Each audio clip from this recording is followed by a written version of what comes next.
Secret root, अमेरिकी घेराबंदी के बावजूद भारत पहुंचा कच्चा तेल।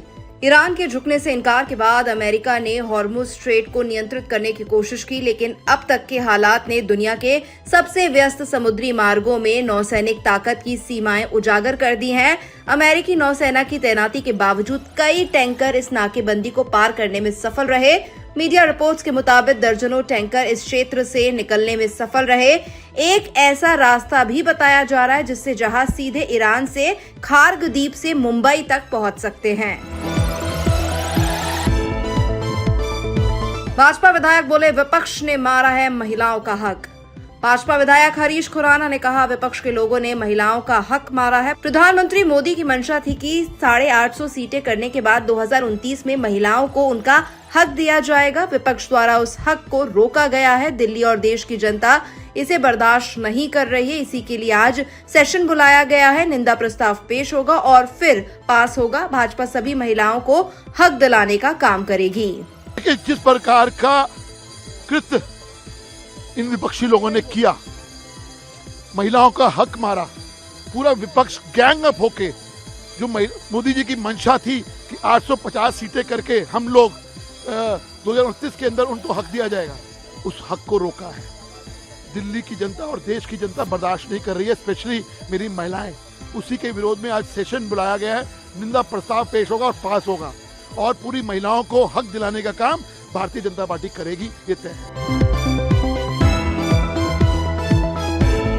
पीएम मोदी बोले, पहली बार सिक्किम तक पहुंचने जा रही रेल। प्रधानमंत्री नरेंद्र मोदी ने गैंगटोक में कहा, भाजपा सरकार जो काम आज कर रही है वो पहले भी हो सकते थे, लेकिन कांग्रेस की सरकारों ने हमेशा सिक्किम के विकास को पीछे धकेला। केंद्र में भाजपा सरकार आने के बाद विकास को फिर से गति मिली है। पहली बार सिक्किम तक रेल पहुंचने जा रही है। भाइयों बहनों, बीजेपी सरकार जो काम आज कर रही है वो पहले भी हो सकते थे, लेकिन कांग्रेस की सरकारों ने हमेशा सिक्किम के विकास को पीछे धकेला। सेवक रंगपो रेल लाइन का ही उदाहरण लीजिए।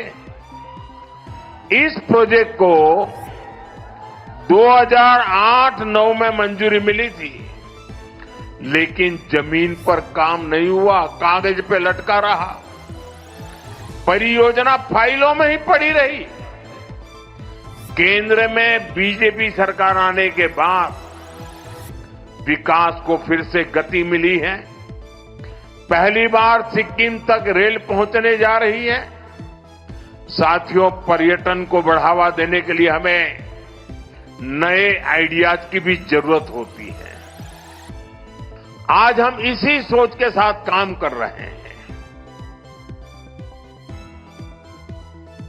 आतिशी बोली, राज्यसभा सेक्रेटरीट का मर्जर का नोटिस गैर कानूनी और असंवैधानिक।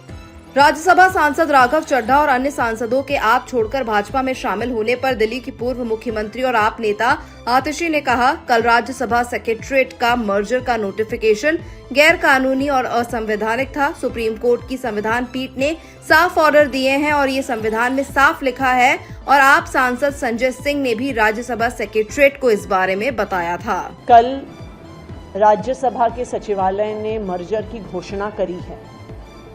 ये बिल्कुल साफ साफ गैर कानूनी है और गैर संवैधानिक है। सुप्रीम कोर्ट की कॉन्स्टिट्यूशन बेंच के बिल्कुल स्पष्ट ऑर्डर्स हैं। संविधान में बिल्कुल स्पष्ट तौर पर लिखा है, और ये मुद्दा आम आदमी पार्टी के राज्यसभा सांसद संजय सिंह जी ने राज्यसभा सचिवालय को सूचित भी किया कि संविधान के अनुसार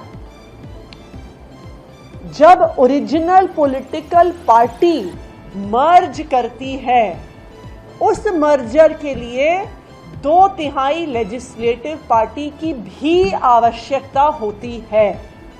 लेकिन एंटी डिफेक्शन लॉज के तहत कहीं पर भी इस देश के संविधान में प्रावधान नहीं है कि 2/3 सांसद हो गए, 2/3 विधायक हों, वो किसी दूसरी पार्टी में मर्ज कर सकें।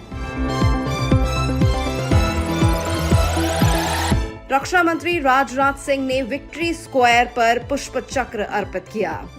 रक्षा मंत्री राजनाथ सिंह ने किर्गिस्तान के बिश्केक में विक्ट्री स्क्वायर पर पुष्प चक्र अर्पित किया। वो शंघाई कॉरपोरेशन ऑर्गेनाइजेशन के रक्षा मंत्रियों की मीटिंग में हिस्सा लेने के लिए किर्गिस्तान के बिश्केक में हैं।